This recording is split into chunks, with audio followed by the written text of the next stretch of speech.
पहले आपको बहुत बहुत धन्यवाद कि आप जो है इस मंच पर आए और लगातार हम लोग आज 27वां दिन है आंदोलन का। हम लोग रोजगार के सवाल पर लगातार सरकार से सवाल कर रहे हैं कि उत्तर प्रदेश में 6 लाख से अधिक पद खाली हैं और उन पदों को सरकार भरने का जो चुनावी वादा पूरे प्रदेश के नौजवानों से की थी, उसी को सरकार के संज्ञान में लाने को लेकर हम लोगों का यह आंदोलन चल रहा है। युवा मंच से जो भी हमारे साथी हैं सब जुड़े हुए हैं और युवा मंच टीम रोजगार के सवाल पर एक लंबे अरसे से संघर्ष कर रही है। खास तौर से आपको बता दें, प्रदेश में टीजीटी शिक्षक भर्ती को लेकर के, पुलिस भर्ती को लेकर के और तमाम भर्तियों को एसएससी, बैंक, रेलवे, यूपीपीएससी आज तमाम विभागों को भरने को लेकर के संघर्ष जारी है। आपको बता दें कि अगर शिक्षा विभाग में देखें तो प्राथमिक विद्यालयों में 1,26,000 पद खाली हैं, लेकिन सरकार गंभीरता से उसको नहीं ले रही। सरकार की प्राथमिकता में अगर देखा जाए तो जिस प्रतिष्ठा को लेकर के सरकार पूरी ऊर्जा झोंक दी है, उत्तर प्रदेश में एक नए शिक्षा सेवा चयन आयोग का भी गठन हो रहा होगा, आपको पता होगा। बड़े उसको कहा जा रहा है भारी भरकम।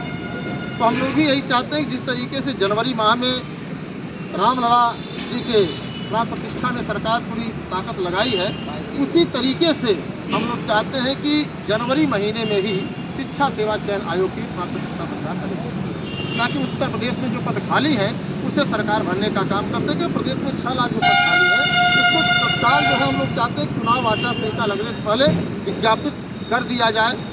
और टीजीटी पीजीटी में 25,000 पद खाली है, जिसे गुलाबो देवी जो माध्यमिक शिक्षा मंत्री महोदय हैं उन्होंने विधानसभा में पेश किया कि मेरे पास 25,000 पद खाली है। विज्ञापन 4163 पदों का निकला। तो हम लोग चाहते हैं उन पदों को जोड़ करके जो है एक संयुक्त रूप से परीक्षा कराई जाए। और आपको बता दें कि जीआईसी विद्यालयों में, डिग्री कॉलेजों में योग्यता के विवाद को लेकर के विज्ञापन नहीं आ रहा है। 5 वर्षों से अधिक हो गया लेकिन विज्ञापन नहीं दिए। हम लोग चाहते हैं कि योग्यता विवाद हटाया जाए और तत्काल जो है सरकार जो विज्ञापन करे।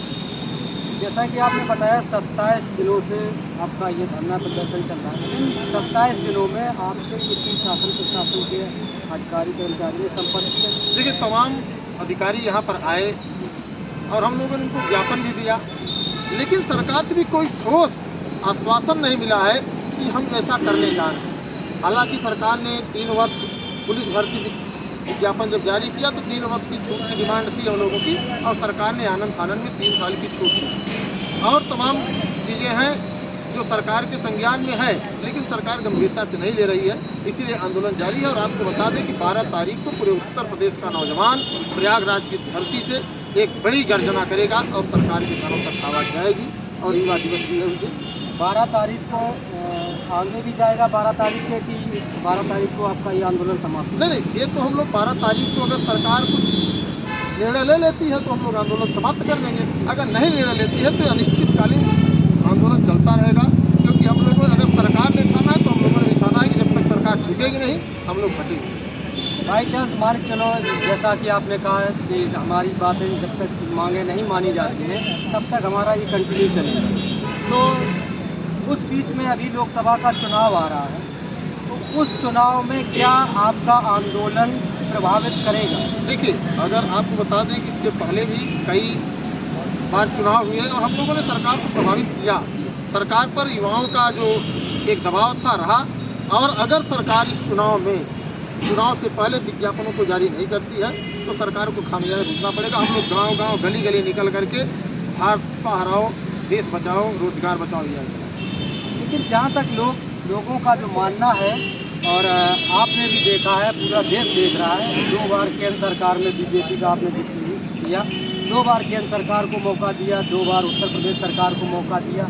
कहीं ना कहीं सरकार कुछ ना कुछ तो ऐसा कर रही है जिससे लोग बार बार बीजेपी गवर्नमेंट को सत्ता देने के लिए मजबूर हो।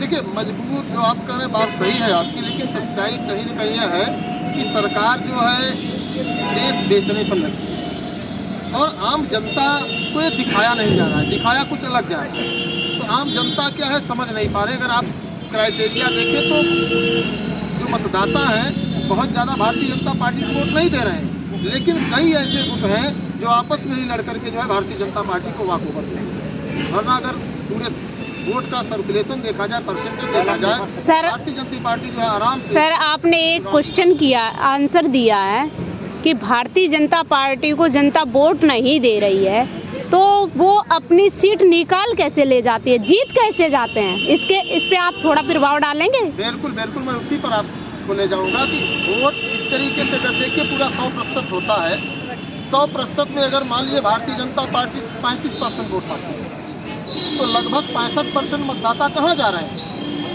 तो सच्चाई है कि 65% मतदाता अलग अलग भटक जा रहे हैं, और जो तमाम विपक्ष है, विपक्ष कारगर तरीके से जो मतदाताओं को एकत्रित नहीं कर पा रहा है, और कहीं न कहीं विपक्ष की असफलता है कि विपक्ष जो है आम युवाओं के लिए, किसानों के लिए, बेरोजगारों के लिए, या तमाम जो मजदूर हैं उनको जो है यूनाइट नहीं कर पा रहे। इसका मतलब ये है कि 35% वोट जाता है और ईवीएम में कुछ गड़बड़ी है। अब देखिए ईवीएम, हम लोग कोई इंजीनियर नहीं है, लेकिन कुछ तमाम लोग ये भी कह रहे हैं कि ईवीएम हैक हो सकता है। हालांकि हैक कि जहाँ तक बात है, आपको बता दें कि जब मोबाइल हैक हो सकता है तो इलेक्ट्रॉनिक जितने उपकरण हैं उसे हैक किया जा सकता है। एक सवाल इसमें सर मैं जोड़ना चाहूँगा, जिस तरह से युवा अपनी बात रख रहे, किसान अपनी बात रख रहे, मजदूर अपनी बात रख रहे, व्यापारी अपनी बात अलग अलग प्लेटफॉर्म से रख रहे, युवाओं का मुद्दा है, तो युवाओं से जुड़ा हुआ एक सवाल हम जितने भी लोग हमसे मिलते हैं, युवा साथी पढ़ने लिखने वाले, उनसे करते हैं।